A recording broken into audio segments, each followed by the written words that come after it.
Science of Being Great by Wallace D. Wattles. Chapter 1. Any Person May Become Great. There is a principle of power in every person. By the intelligent use and direction of this principle, man can develop his own mental faculties. Man has an inherent power by which he may grow in whatsoever direction he pleases, and there does not appear to be any limit to the possibilities of his growth.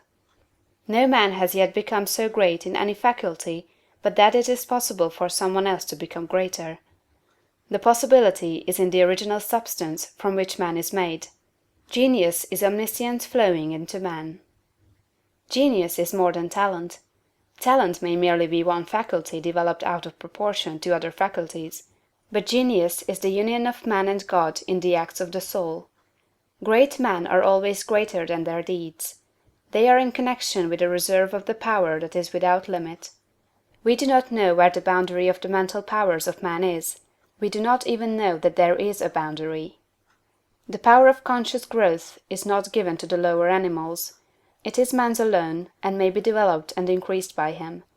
The lower animals can, to a great extent, be trained and developed by man. But man can train and develop himself. He alone has this power, and he has it to an apparently unlimited extent. The purpose of life for man is growth, just as the purpose of life for trees and plants is growth.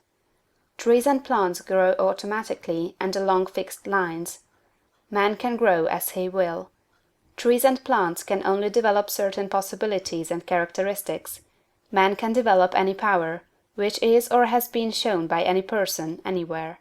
Nothing that is possible in spirit is impossible in flesh and blood. Nothing that man can think is impossible in action.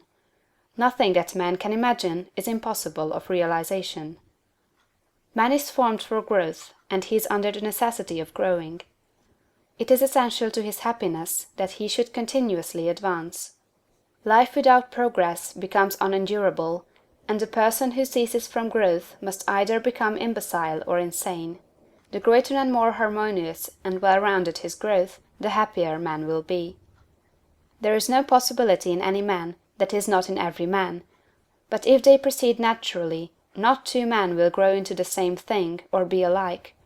Every man comes into the world with a predisposition to grow along certain lines, and growth is easier for him along those lines than in any other way. This is a wise provision, for it gives endless variety. It is as if a gardener should throw all his bulbs into one basket.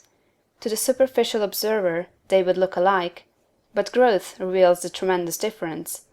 So of men and women, they are like a basket of bulbs. One may be a rose, and add brightness and color to some dark corner of the world. One may be a lily, and teach a lesson of love and purity to every eye that sees. One may be a climbing vine, and hide the rugged outlines of some dark rock.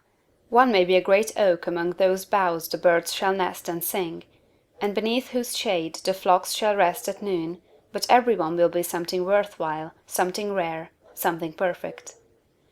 There are undreamed of possibilities in the common lives all around us in a large sense. There are no common people. In times of national stress and peril, the cracker-box loafer of the corner store and the village drunkard become heroes and statesmen through the quickening of principle of power within them. There is a genius in every man and woman, waiting to be brought forth.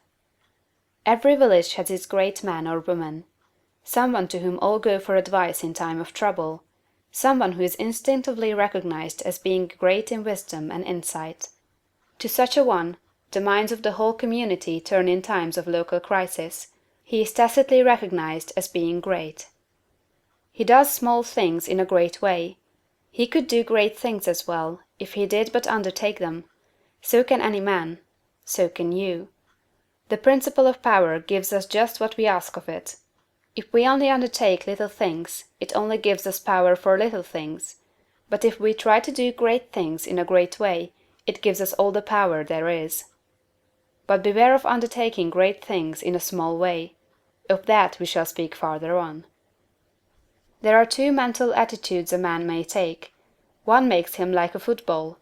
It has resilience and reacts strongly when force is applied to it.